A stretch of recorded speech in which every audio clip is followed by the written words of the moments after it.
Today we're going to be going over motor mounts. For those of you that have been following, you already know, but for those that aren't, this is my 2010 Cadillac CTS-V. I have the engine pulled out and I'm doing a new short block, and I'm just going through different things, repairing, replacing as I find stuff worn out or in need of upgrade. Today we're going to go over these motor mounts. It's definitely something that you want to take a look at when you have the engine pulled out, because they're so easy to get to.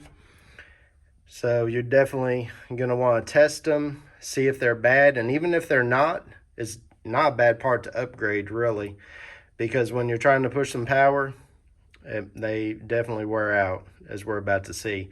So if you would, please quickly hit that like button, hit the subscribe, and hit that notifications bell to help me out and help this video out as well.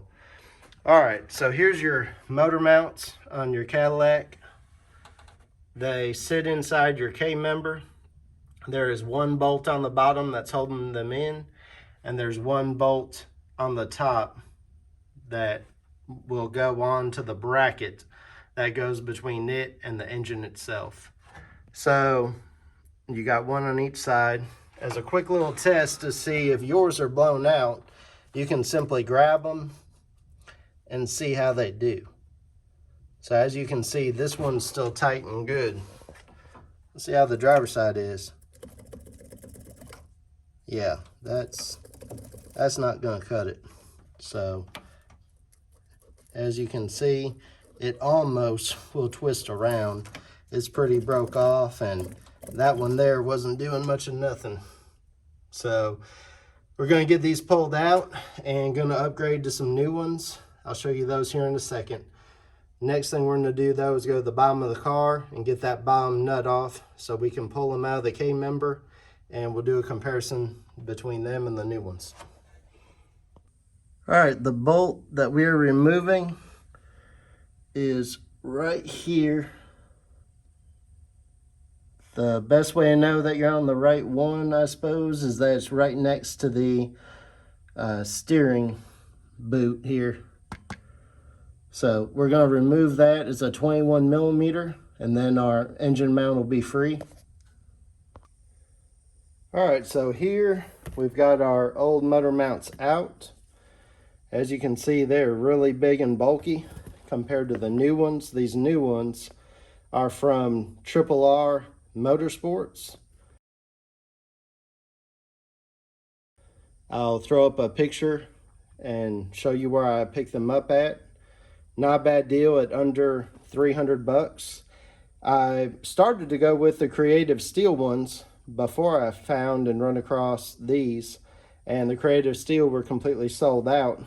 But these seem to be made pretty tough as well, so I don't think you can go wrong between these or the Creative Steel, or there's one other manufacturer. They want a little over 400 for theirs. These, I believe, were $275. As you can see, you've got the mounting pins at the bottom, and you can see just how bulky compared to these. These are less than half the width. So it's going to give us more room down there to work on the engine. That's going to be really nice.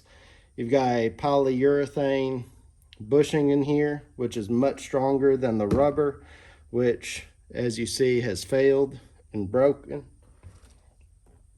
As you can see, this one's kind of headed in the same direction, even though it's much stiffer. So these are going to use the same stock 21 millimeter on the bottom. It'll go right through the K-member, be centered up with that pin, and then it'll use the same factory nut hardware on the top. And then once you get it all in the car, then you can tighten this down, which is held with a split washer once it's in and on the engine. Now, to give you an idea, this is the bracket that goes up on the block like this, and then in this hole, that's where the motor mount's going to be.